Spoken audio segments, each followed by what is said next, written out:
back to talk about our favorite thing, nutrition. So welcome everybody. And today we wanted to talk particularly about being ready for healthy eating through meal prep, making sure you have things that you can throw together that make eating healthy easy and convenient so you'll do it. And then toward the end, we want to talk a little bit about the biggest battle with getting healthy or with losing weight, which is oftentimes our own mindset. We're our biggest critic. So without further ado, I think I'm going to jump right in first, and then Wendy's going to add some commentary here. But this is Wendy Wesley of Wendy Wesley Nutrition down in St. Pete, Florida. And some of you may know her. She's always on the local news and stuff down there. So her face is very familiar, and she's a big advocate of food policy as well, and my friend. So welcome, Wendy. So the first thing about eating healthy is that we need to have foods that are fast foods in our refrigerator. That doesn't mean that we're going to be going to McDonald's. That doesn't mean that we're going to be, going to a sandwich shop or something on the way home. It means that we have foods in our house that we can throw together easily, which oftentimes means that maybe when we have a little extra time, we need to meal prep those foods so we have them ready to go. And so one of the things that I like to do, my pro tip number one, is I like to build a salad bar in a jar. And the reason that I use jars, and I quite literally just use old mason jars, and I put individual ingredients that I would use in a salad in these jars, is because when the gases, as they are cut open, mix, they tend to decompose a little bit faster. So if I keep them separate, they will stay fresh longer. And I like to build what I call a salad bar in a jar. And I'm just going to pick up and show you. I literally took these out of my fridge, and it's all my different salad ingredients. So when I go to make a salad, I literally just pour all of these things out. I like butter lettuce right now. So I have my lettuce, and I'm a little bit handicapped with my finger here right now. But I have all my lettuce cleaned and washed in layers of paper towel to keep it nice and fresh. And so I would just tear out some lettuce, put it in a bowl, tear it into bite-sized pieces, pour out what I want in my salad, and go. And I'm done in 5 minutes. And it's easy. It's easier than stopping at a drive-thru. If I wanted to make it a full meal, I would just grab some beans or something of that nature, some sort of protein, and throw on there, and I'm ready. And as you know, diets that are high in fiber support a good, healthy microbiome, which is going to support weight loss, which I know many of us are concerned about. So I'm going to let Wendy jump in here, and she's going to talk a little bit about storing fresh herbs, because that's a question we both get a lot. Yeah, just like you, I do something, I call this my wet box or wet fridge. And this is just, it's a spring mix that I bought at the grocery store, and I ate the spring mix. Actually, the truth is I didn't get all the way through the spring mix. I had to throw away half of it, and it just broke my heart, which is why I really don't buy lettuces in this volume. But I did buy this because I wanted the container, right? The container. Right. So what I do is I keep a wet paper towel in here, and inside I have a cut pepper. I have a cucumber, and I have some cooked potatoes. What I like to do on Sunday is throw a couple of potatoes in the toaster oven and just cook them. I have no intention of eating them, but they fuel me, they nourish me throughout the week because it's already cooked. I chop it up in my cast iron pan, and I've got some awesome roasted potatoes. So in this wet box, I also keep herbs. Cilantro is my favorite. And so in here, I've got some cilantro. I have some green onion and this cucumber and these potatoes. I know it sounds strange, but this wet paper towel, through the process of diffusion, is keeping everything nice and what we call turgid. And turgid means that there's water in the cells. And so these green onions in here are still crispy and crunchy, and they are a week and a half old. I can't believe that I got a week and a half out of green onions. Now, in the olden days, I used to buy this stuff and just shove it into the drawers of the refrigerator. I call those the drawers of death. Do not shove your vegetables into the drawers of death. The other tip, this is very important, keep this at eye level. So when you open the fridge, it confronts you. It's the first thing you see. And what it says to you is, hey, you paid a lot of money for me. Use me. Use me. So I open the fridge, and it's the first thing I see. And this has really changed the way I nourish myself. I mean, I'm a dietitian, but I'm still not perfect. But this has made made my vegetable consumption go through the roof, and I don't throw stuff away except for the all the spring mix that was in here. It was just too much for me to go through. Just too much. I think that that's such a good point, because you go to a restaurant and one of the things we like when we dine out is the flavor in these foods. And the way to get flavor is through fresh herbs. Mm-hmm. And I was going to say that I have fresh basil from my neighbor's garden here. I wish I could claim that it was from my own, but I find that basil and mint do better here on my countertop. And then I just put a little tint of a plastic bag over it, and it keeps it warm. This basil is 7 days old. And I just change the water out every few days, and it lasts forever. And then another thing is that I used to be a fan of using these tubed spices. You can get virtually every herb or spice like this in the produce section. And I was talking to Wendy before we came on, and I was like, I've got to change my tune on these, because although they can be very easy and convenient, I decided to take a peek at the ingredients. And as you can see, I've used more than half of the cilantro. And they've added sugar to my cilantro. There's dextrose in here now. I was so aggravated. So it's just as easy to slice up cilantro if it's going to go bad and stick it with a little bit of tiny bit of water in an ice cube tray and make your own variety of an easy, herb. So that's what I'm going to start doing. But I do the same thing as you. I have a little bit different set up here with a glass container, but I keep a paper towel in there, and they stay fresh forever, like you said. And it's yeah. I used to never buy cilantro. Cilantro is my absolute favorite, and it makes everything better. Now, some people think cilantro tastes soapy. Yes. I always say, are you a soapy or are you a fresh? Well, I'm a fresh. To me, cilantro makes everything taste better. And so this contraption here, this box, means that I'm eating a lot of herbs. I also do this with parsley and mint and basil and other kinds of things. So this thing has just made such a difference. And I swear to God, I'd stop people in the streets and tell them about it. That's all I seem to talk about is, you got to get one of these. Yeah, you need one of these boxes. The other thing I love about using fresh herbs that a lot of people don't know is that they're really high in polyphenols, which help to buffer acidity in our system. So eating foods that have a lot of fresh herbs really help to keep our pH level balanced, which is what we all want, especially if somebody suffers from acid reflux or something like that. So I'm all about adding in extra green and extra plants into your diet. And that leads me into my next tip here, and that is cooking grains ahead of time.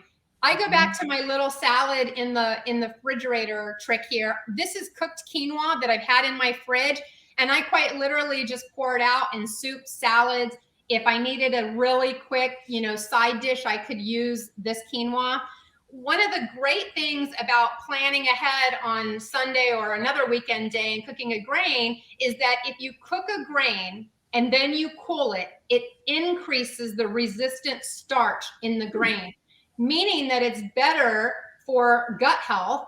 And less of it is digested, actually. And so it increases satiety as it passes through our system. So it makes it really easy. This isn't a fancy jar. It's an old Classico jar that I said, hey, nice jar, nice lid, take the lid off. And, if you want to get fancy, you can spray paint the lids and have them all match. I'm not that fancy, but it works great. And honestly, sometimes if my dog won't eat his food, I sprinkle a little bit of this in his food too, and that works just great. So I can't believe you said that, because I've been giving my dog some rice this week. Yeah, multifaceted, right? Right. And I don't use the jars, but oh God, I'm so lazy. Sometimes I'll just put the whole saucepan in the fridge. Yeah. I'm admitting it, but I just let it cool. I stick it in the fridge, and then, just like you, if I want to add a little to a soup, to it, make a stir fry or make it the base of a bowl or a salad, it's there, it's cooked. I always tell clients on Sunday, don't do all this meal prep. I'm just not a meal prepper, but what I'm willing to do is bake a few potatoes. Yeah. And I'm also willing to cook a grain, and just without the intention of eating it, shoving it in the fridge. Yeah, just so you have it. I think I was talking to you before we got started too, and I ordered these covers, and they're from sapza.com. SPAZA.com. And they're just breathable, and they come in different sizes to fit every bowl. So sometimes if I want to feel semi-fancy, I put this over the bowl, and then at dinner time, I can pull out my bowl, because I have a habit of just using these glass Tupperwares as my serving bowl as well. We're not real formal in my household, so that works for us. But I agree with you. Sometimes putting the pan in there is just as easy. And I love cookware that can go from oven to fridge to, like, there's not a handle on there that can't be heated, right? You can bake in it, you can stovetop in it, you can do everything in it. I like those easy tricks. So yeah, absolutely. Yeah. So I know we wanted to talk about slow foods versus fast foods and what's the deal. And I'm gonna let you take this one. I know you're an expert here. That I think the old way of calling them was complex carbohydrates and refined carbohydrates, and I will still use those terms if that's what my clients like to use. But lately, or mostly, I've been using fast carbs versus slow carbs. So the fast carbs are the ones that have a lot of added sugar and refined white flour. And one quick and dirty way to know if you've got refined white flour is you look for the E word, enriched. So you look at that food label, and if that first word is enriched flour, it could even be enriched wheat flour. They'll throw the word wheat in to throw you off. But that word enriched means that all the good stuff was pulled out, all the iron, the bran, all of that. And then our US government says that if you take it out, you got to put it back in. And that's where you see all those B vitamins and all that iron that has been added back in. And that's an enriched flour. So it's a fast carbohydrate, has these refined enriched flours and added sugar. And you mentioned dextrose in that cilantro. Yeah. I always teach people where you see the letters OSE, that's a sugar. That's a sugar. So, dextrose, maltose, galactose, glucose, these are all sugars and added sugars. And when you learn to recognize sugars on the food label, you can see that there can be 5, 6, 7, 8 different versions of sugar in a food, but they give it a different name. And I think that's tricky. Yeah. I think that's awfully tricky. Yeah, and I see that a lot on a food label where they'll use 5 or 6 different types of sugar so that they don't have to list sugar as one of the first 5 ingredients because they're in such small quantities. They can list them out and out and out, and people don't even look that far down the ingredient line. Another thing that I always tell my clients to look for is modified wheat starch, because that's in a lot of the low carb tortillas and things. And it actually goes through the same chemical washing as enriching. It's basically just another type of processing that goes into those grains. So same thing, you lose all of those good, healthy grains. Yeah. So that's another important thing to note. And we're freezing up a little bit, I see periodically here. But so what are the slow carbs? Like basically everything in my box here is a slow carb. The potato, the cucumber, the cilantro, the onion, everything. So essentially an unprocessed fruit or vegetable is a slow carbohydrate. A whole grain is a slow carbohydrate.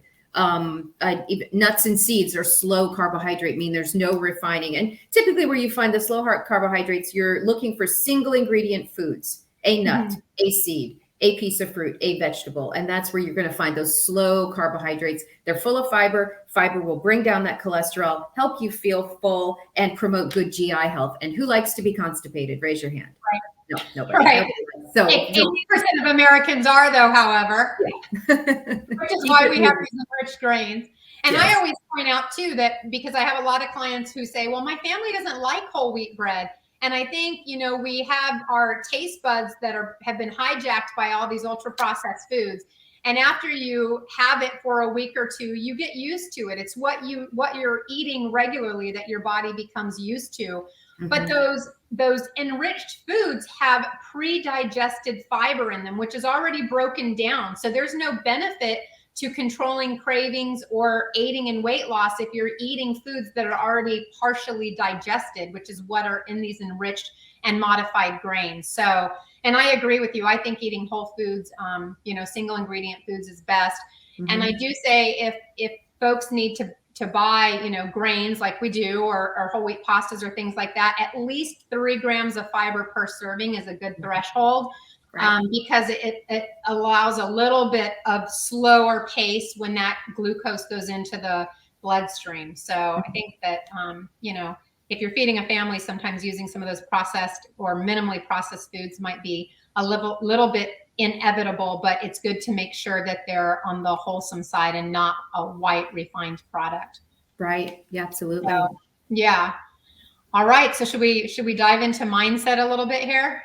Yeah, clients come to me for food, for the stomach, and we end up working on the brain. It's, they're like, just tell me what to eat. And I say, Yeah. Oh boy, I can't tell you what to eat because I'm not going to be with you for the rest of your life, but we're going to work on this so that choices are not labor intensive and brain intensive. I want people to get to this intuitive place where they're listening to hunger and satiety cues, and that they also have trust and faith that they can reach their nutrition goals, whatever that is: lower A1C, lose weight, more energy, all of those things, avoid chronic disease. And so I often ask people, do you believe, do you have faith in yourself? And I was working with a woman last week and she didn't miss a beat. No, Yeah. I don't. And so that was, we took a hard right turn and we started to talk only about this. We never went back to this. We never went back to the stomach. It was all this. Yeah. I think unfortunately it's like the diet culture is set up to help people fail if they're trying to get healthy or trying to lose weight most of the time, because they do these restriction diets, and then when they go back to quote unquote normal eating and they've been doing like a set meal plan, then they never really learn what in foods to incorporate. And so when they get out into the brave new world on their own, they have no idea what to eat. And I think, like you said, focusing on the whole foods is a big part of it. But I think the first thing to focus on is just that, making sure that you have the intuition to know that you can accomplish a goal. And I think that can be hard for those of us, and I know certainly I've been there, that struggle with keeping your weight, in a certain healthy range. And a lot of times what I see is that clients give up when they don't have a scale victory. They may be making major changes in how they're eating or sleeping or their energy level, and they don't have acid reflux and all these other things. But the only barometer for success that they focus on is that number on the scale, and they give up too soon before they can reap the benefits. I feel like I'm kind of in it myself, to be quite frank. While we've been on this call, I've had 2 hot flashes. Okay. And so menopause is always on my mind. And I'm just being quite honest. I have been kind of in a place where I'm thinking, can I maintain my weight as this major life shift is happening? And I'm kind of going through it myself and going through this process of, do I believe in what I know, what I've learned, the way I live my life can help me avoid chronic disease and get me through this. I'm right there. I'm right there. And every time I have a hot flash, it's just like, wow, things are changing and things are changing. And is that within my control? Right. I understand that too. I mean, I feel like I am one of those people that wasn't blessed with a great metabolism. So I definitely have to pay attention to what I eat. And I have some thyroid issues that I'm trying to balance out.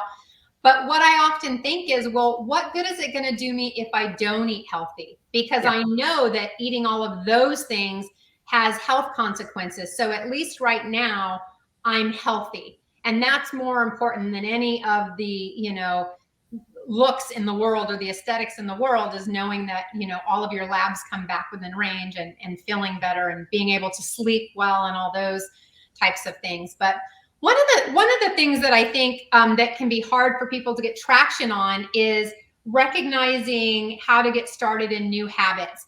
And I know you and I were talking about this, and one of the things that I like to teach in my program is habit stacking. So if you're already doing something that you're really good at, and I have a lot of people that are actually really good at their water intake, and I say, okay, well, when you're drinking your water, but you're not good at movement, maybe you make it a habit to fill up your water, and whenever it's empty, you do a lap around your house or a lap around the office or whatever that is, just to get in the extra steps. I mean, those things, those little things matter. And I think being able to write down that goal for the day, even if it's just on your daily work calendar and putting a line through it at the end of the day. I'm a checker, so I like to check off. I'll like write something down so I can check it off. But it does, that accomplishment gives you the self-esteem and the self-awareness to be able to then take on another goal. And that's really what I think a lot of it is about, is just mounting these continual goals. Because a lot of times what I can see happen, and I'm sure you see this in your practice too, is that people will get to a point in their weight loss where they are not to goal, but they've lost a considerable amount of weight and they're comfortable. So they start adding in things from their old habits. instead of maintaining this new habit pattern. And I think if we can keep the why in focus and learn new habits, you keep moving forward, you know? I truly think too that the one of the greatest enemies to this is this all or nothing thinking. Yeah. And boy, I think almost every person I work with says, I suffer from all or nothing thinking. I'm either all in a program or 100% out. And that, again, that's that mindset where we have to find this sweet spot in the middle. And sometimes that is, I want you 2 times this week to eat a piece of fruit. And they say, that's nothing. And I said, it's not nothing, it's something. And when you achieve it, because it's an achievable goal, it's a SMART goal, right, you will feel victorious. You will gain self-confidence that you accomplished what you set out to. And then we're going to add some new stuff. So I set these very, very kind of low bar goals. Yeah. People reach them, they feel good, and we build on that foundation. So that's one way to get rid of this all or nothing thinking. Yeah. I think it's interesting too, and in thinking about how you and I approach our clients differently, and yet we can all agree that the same things are important in terms of eating whole foods, working on the mindset, starting small, and adding in, little nuggets as you go along, new habits. I think the way that you get to your goal, no matter which way you're starting from it at, is the same. It all comes back to keeping it simple. And I think that people really try to overcomplicate it, right? They want to change everything today and see the results tomorrow, instead of realizing, I've been alive for 50 years. It took me 50 years to get here. So let me give myself a little bit of time to rewind this train. So I think we're just living in a society where everything is give me now. And it's really hard to be patient with the learning process and truly enjoying, having things come as they should, because those mean that they're usually lasting changes. That's right. And our diet industry thrives on give it to me fast. Yes. Give it to me easy, give it to me fast. And I always say, if the diet industry worked and if no one put back the weight that they lost, I wouldn't be in business. Right. You wouldn't know my phone number. And I always say to my clients, my goal is to work together, and then I never want you to call me again. Right. I want you to lose my phone number. Don't ever call me again, because that means you've lost it and you've learned how to maintain it. And that's really what we're all about. Right. Yeah. I only want to do this one time. I only want to have to go through this process one time. So I think it's important to learn the right way the first time and to have realistic expectations of that. So, yeah. Well, it's been so good connecting with you again. And I will put our email addresses up here in case people have any questions. And I know you have a program starting soon, right?